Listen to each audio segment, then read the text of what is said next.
Now, live on Fox Providence. This is Eyewitness News at 6:30. Coverage you can count on. In tonight's 6:30 newscast, we're focusing on Tripoli and the impact the mosquito-borne illness is having here in southern New England. Good evening, I'm Shannon Heggie. And I'm Steve Nielsen. Joining us live in studio tonight is a local doctor who specializes in infectious diseases. Representatives from the Rhode Island Departments of Health and Environmental Management and the president of a local spraying company.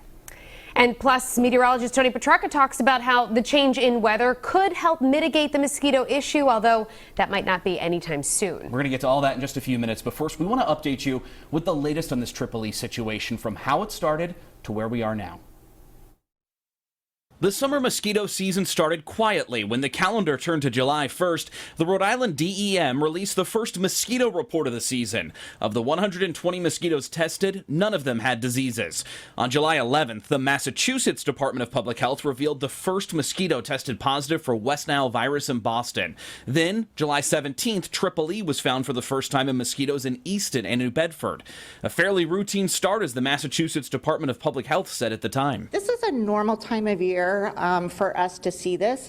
Right now, this is kind of the beginning, and we're just a little, it's a little unclear yet as to whether or not this activity is going to build or not. A high risk for contraction. At the end of July, the risk level for Tripoli was raised in several communities. It's very early this time of year for us to be elevated to the way that we are. Freetown Health agent Derek Macedo said the massive June rainfall increased the mosquito population. They closed public places from dusk to dawn. It was just the perfect breeding for them this year. As the risk grew, New Bedford postponed their National Night Out event and held it later in the month during the day to limit exposure. And early August, Eyewitness News reporter Kim Kalunian went out with the Bristol County Mosquito Control Project. Really best to just take precautions and avoid mosquito bites as best you can. Kim told us the best way to limit the risk. One good way to do that is to wear mosquito repellent and avoid being outdoors from dusk until dawn when mosquitoes are most active. On August 11th, planes sprayed pesticide to kill mosquitoes in southeast Massachusetts for the first time since 2012. What really triggers the consideration of an aerial intervention is that we have multiple communities that are considered to be at high risk for a human case. On the 15th, Rhode Island health officials announced Tripoli was found in a mosquito for the first time in the Ocean State this season. It was in Central Falls. On the 21st, a second round of aerial spraying started in southeastern Mass. August 25th, Massachusetts announced for the first time since 2013, 4 people contracted Tripoli, and then the first death from the illness. Friends and family of Lori Sylvia say the Fairhaven woman was a rock for her family. I think it's heartbreaking. You know, you're living your life one day and you're outside doing something in your yard, just hanging around with your kids, and the next day you've got a devastating disease that takes you away from your family.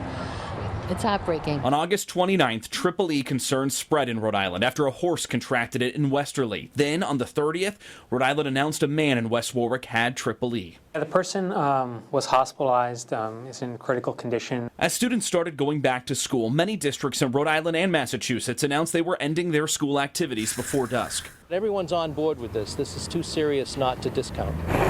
On September 5th, a helicopter dropped a granular substance at Chapman Swamp in Westerly to kill mosquito larvae. It was the first time this has been done in Rhode Island. On September 7th, the man from West Warwick who contracted Tripoli died. Then, September 8th, Rhode Island began aerial spraying some communities in the state for the first time since 1996. There is obviously a reason this is being taken so seriously. Tripoli can be deadly, as we've already seen. And Shannon, right now you're with a doctor who can speak to exactly that. Yes, Steve, thank you. Joining me now is Dr. Jenny Johnson. She's an infectious disease specialist with Lifespan and the Miriam Hospital. Thank you so much for joining us. Thank you for having me. Just even on Facebook, I've seen so many different questions from our viewers, from people in moms groups, parents. Why don't we start off first with what are the symptoms of Tripoli? Okay, so only about 4 to 5% of people who are bitten with mosquitoes infected with Triple E actually go on to develop symptoms, so it's very rare. So symptoms include headache, confusion, and high fevers. Sometimes these can progress to having seizures and coma, and about 30% of people who develop these symptoms unfortunately end up dying.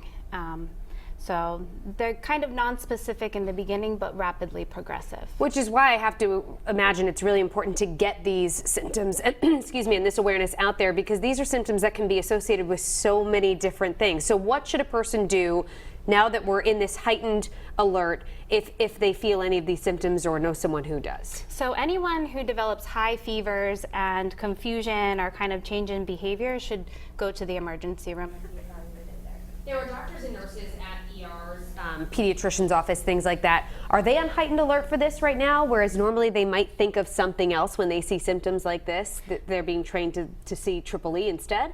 Yeah, so certainly during this time of year, we do see a lot of what's called vector-borne infections, so infections that are transmitted by ticks and also by mosquitoes. So certainly anytime anyone comes into the emergency room this time of year with fever, headache, neck stiffness, change in behavior, things like that, we test for the infections like this, including EEE. So it's a different test that you're doing now because of the time of the year we're in and because of the heightened risk? Exactly. Okay. Now, a lot of questions I've seen, especially from parents out there, because we keep hearing that the ways to stay safe are, of course, wearing long sleeves and pants, staying out or inside during, dawn and dusk when mosquitoes are most prevalent, but also using DEET. And a lot of people, especially in this day and age, would rather use something that's organic, something that doesn't have a harsh chemical in it, but DEET is the one thing that we keep hearing can protect you from mosquitoes.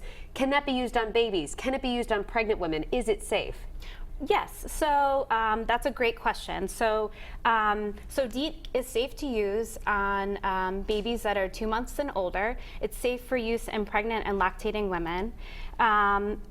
In children, I would recommend not using DEET with a greater percentage than 30%.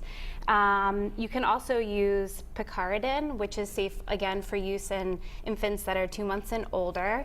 Oftentimes, that has less of an odor, is less sticky, and is safe if, you have a baby that's going to put their hands in their mouth rather than DEET, but both are safe and effective. I would avoid using what's called non-EPA registered insect repellents, so kind of herbal or botanical or kind of other insect repellents. If people are interested in a plant-based repellent, you can use oil of lemon eucalyptus, which is safe for use in children 3 years and older. That's great. All right, thank you so much, Dr. Jenny Johnson with LifeZone. We appreciate you being here. Thank you. Steve? Yeah, some great information there. EEE isn't the only mosquito-borne illness to keep on your radar. Public health officials in Massachusetts have confirmed the state's first human case of West Nile virus this season. As we first reported last night on Eyewitness News at 10, the State Department of Public Health says the mosquito-borne illness was confirmed in a man in his 60s from Middlesex County who required hospitalization. There were 49 human cases of West Nile virus in the Bay State last year. The health department says the risk of human infection with West Nile is considered to be generally low, but encourages people to take precaution to prevent mosquito bites. And we continue our coverage right now with two state officials. We have the Deputy Director of the Department of Health, Anna Novaish. We also have Ken Ayers from the Department of Environmental Management. Ken, I want to start with you right now. As we heard at the top of the show, we did some aerial spraying in Rhode Island. That just wrapped up. Where does everything stand now? So aerial spraying was conducted over the past 3 nights in 4 critical zones in Rhode Island. We don't anticipate doing more aerial spraying. We're not going to close the door on that. We are going to be responsive to whatever we find that are in terms of indicators, whether that's additional mosquito pools, human cases, horse cases, etc. Ultimately, we're getting closer and closer to the end of the season. The end of the season is with first frost. That's typically October 15th to 30th. Nights are getting cooler. Gradually, mosquito biting activity will diminish. But until it ends, we're going to emphasize personal protection and keep aware and responsive to anything that we see in the environment. As of right now, we don't anticipate more aerial spraying. Anna, I know a big part of what the Department of Health does throughout all of this is just messaging and getting the word out about what people need to know. We've received a lot of Facebook comments, Twitter comments. People want to know how to talk to their kids about all of this right now, because it seems really scary when you first think about it, but it's just important to be prepared, right? No, absolutely. And I think throughout all of these past weeks, we've been emphasizing those messaging, having messages and talking to the general public. Media has been excellent, and you guys have tremendously helped us with that messaging. But we've talked with municipalities, we've had daily calls with all of the cities and towns. We've issued provider advisories asking and highlighting for the physicians, for the physician community in general, the importance of being alert, as we heard moments ago. But in general, the messaging around personal precaution, as Ken was saying, protecting ourselves, wearing the long sleeves, the spraying, all of those, and the things that you can do at your own home, looking at your screens, at having your, not letting water stand, cleaning your guts. Those are things that, cleaning gutters, those are things that people can do that are easy to message and that we hope people would pay attention to and that continue to do regardless of the spraying that has happened, because we continue to be in a situation of high risk for human exposure. And Ken, something actually that we were just talking about on Eyewitness News at 5:30, deer hunting's about to start on Saturday. There's going to be a lot more people, thousands of people outside now doing deer hunting. Something they should know? Well, until first frost happens, the same general precautions pertain to anybody that's out in the woods or outside. It's interesting that in the past week we've had 2 deer test positive for triple E. That's the first time in Rhode Island that's ever happened. That means that the virus is out there and circulating in the environment probably more than we've ever seen. But the recommendations stay the same, whether you're out in the woods in your backyard, you're out in the woods hunting, you're on a ball field. Avoid times when mosquito biting activity is most prevalent, wear protective clothing, and stay alert. But until that first frost happens, mosquito biting is going to be out there. Hunters, we've put some recommendations out to the hunting community today. Follow those recommendations that DEM put out, which pertain to what you should do when you're field dressing a deer, and pay attention to those recommendations. Ken Ayers from DEM, Anna Novaish from the DOH, we appreciate you both being here and joining us today. And there's much more coverage you can count on coming up on Eyewitness News at 6:30. A local mosquito expert shows us the gear he uses on the job and tells us a little bit more about preventative spraying. Welcome back to our coverage right now of Triple E in Rhode Island. We bring in Chris Beneducci with Mosquito Tech. You guys are based in Warwick. You guys go out there, you do spraying for individual homes and businesses like that. Why is that so important? It's important because especially with the Triple E now, we want to protect people, kids, parents, everybody in the yard. They want to make sure that everything their mosquitoes keep kept away from them. So. I've had spraying done in my house, and it's incredible. You just see the difference in the next day. It makes a huge difference. With the more we treat, the better it is. It's like a 95% reduction in mosquitoes. And when you have Triple E in the area, West Nile virus, some of these concerns like this, just having fewer mosquitoes in your property, it's common sense that limits your exposure. It limits it, yeah. And we offer 2 types of products. We offer an all-natural product and a pesticide. Both which eradicate the mosquitoes when it's sprayed and keeps repels mosquitoes up to 21 days. Gotcha. All right, you brought in some of your equipment here. This is what we do. This is our mist blower. We use this. It's basically a leaf blower, and it has a 3-gallon water tank on top. And when we mix the product in with the water here, it actually sprays out through the tube, and it can spray up to 30 feet. We can get up into trees, around the property, under decks, anywhere mosquitoes are hiding. Any chance you can pick this up for us here? Sure. We can see it. Is it pretty heavy, or? It's heavy, but it works. You picked it up effortlessly, though. Yeah, effortlessly, and that's how it works. Yeah. Gotcha. So. And this just goes around pretty fast, right? Goes around pretty fast. We cover the entire property. We do it just like we're cutting. If you're cutting the lawn, we cover every square inch of your property that needs to be treated. I talked to some of these Mosquito Tech guys before, and they can do 20, 30 homes in a day. Right. We're running 4 to 5 trucks, 8 hours a day, 5 days a week to keep up with it. This has been a huge demand this year, right? This year especially. When did the calls start coming in? We get a lot of calls. We have a lot of repeat customers that call, early in May. April and May, but lately because of the Triple E scare, we've had a lot more customers calling, wanting to stay on till a little further into the season, and new customers signing up this time of the year, which is very rare. Exactly. All right, Chris Beneducci, thank you so much for joining us. We appreciate it from Mosquito Tech. Thank you. Well, today in Lakeville, Governor Charlie Baker held a private meeting with state scientists and public health officials to get an update on what the state is doing to combat Triple E. And after that meeting, they then briefed the media so we can pass their message out to you. Governor Baker said the aerial spraying in August hasn't been a reactive measure to reports of human and animal cases of Triple E. He said they've been proactive by trapping hundreds of mosquitoes since this past spring and seeing which communities have had evidence of the disease. We learned the threat of Triple E comes in cycles, and this year it's being seen in more parts of Massachusetts than just Plymouth and Bristol counties.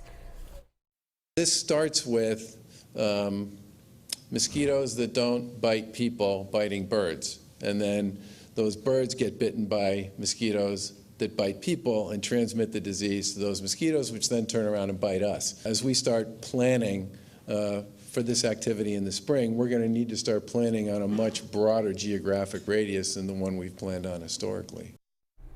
Health officials tell Eyewitness News Triple E was actually first detected back in the 1930s in Massachusetts, and this region is hit hardest due to its swamps and geography, which are attractive to mosquitoes. As we keep talking about first frost, the weather has a huge impact on how long mosquitoes stick around. And Chief Meteorologist Tony Petrarca joins us now to explain more on that. Tony? Hi, Steve and Shannon. You're right. I mean, mosquitoes, ticks, bees, they're very sensitive to the environment and weather changes. And for now, our weather is still conducive to mosquito activity and still for some biting, but their days will be numbered shortly. But, take a look at some of the weather parameters as far as how mosquitoes behave. Now, it's well known that they do thrive in air that's warm and humid. However, they don't do very well in temperatures that are very hot with low humidity. Now, they're most active with temperatures that are around 80 degrees or higher, and especially active at night when the temperatures and the humidity, these late nights in the summer, are on the high side. Now, once we get to 60 degrees, like right now it's 60 degrees, they become more lethargic. And at 50 degrees or lower, they don't function at all. They become dormant. And here's an interesting fact. With cold temperatures, not all species die. Some actually hibernate. And this was mentioned before just a little while ago. With rainfall, there comes the increased production of eggs with standing water. So if you have containers in your yard that are collecting water after a rainstorm, empty them as soon as you can. Females can lay up to 300 eggs in some of this standing water. So we all wait for when the first frost or freeze will arrive. On average, it's around mid-October, mid to late October. And once that happens, of course, the activity really starts to go down. And not just with mosquitoes, but bees and ticks as well. So bottom line, we still have a good 4 weeks to go before they start to quiet down. Which is why they did that aerial spraying. Exactly. Yeah. All right. Thank you very much, Tony. Coming up on Eyewitness News at 6:30, an 82-year-old Massachusetts woman survived Triple E decades ago. And tonight, she tells us at one point, doctors didn't think that'd be the case. Triple E is a rare cause of brain infections, and typically only a few cases are reported in the United States each year. But in a year where 7 Massachusetts residents have been diagnosed with the virus, Leicester resident Shirley Barler is a living example of hope. 82-year-old Shirley Barler knows firsthand about the dangers of Triple E. I just became very ill. Barler, who now lives in Leicester, was diagnosed back in 1962 at age 25, just months from her wedding date. I just couldn't get better.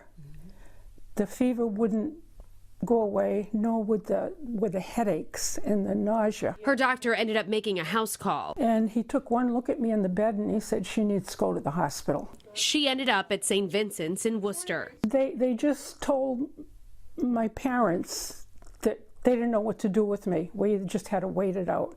It didn't look good. It didn't look good. Things were touch and go. I mean, I almost died, and I was given up for dead. But after about a month, Barler started improving and eventually went home. And certain things I remember is that when I left the hospital, and the nurses and the nuns, I get, even how many years later, 50 years later, they lined the corridor and just clapped for me because I was able to walk out. And 3 months later, Barler was able to get married. She'd eventually have 2 sons, and later grandchildren, and even great-grandchildren.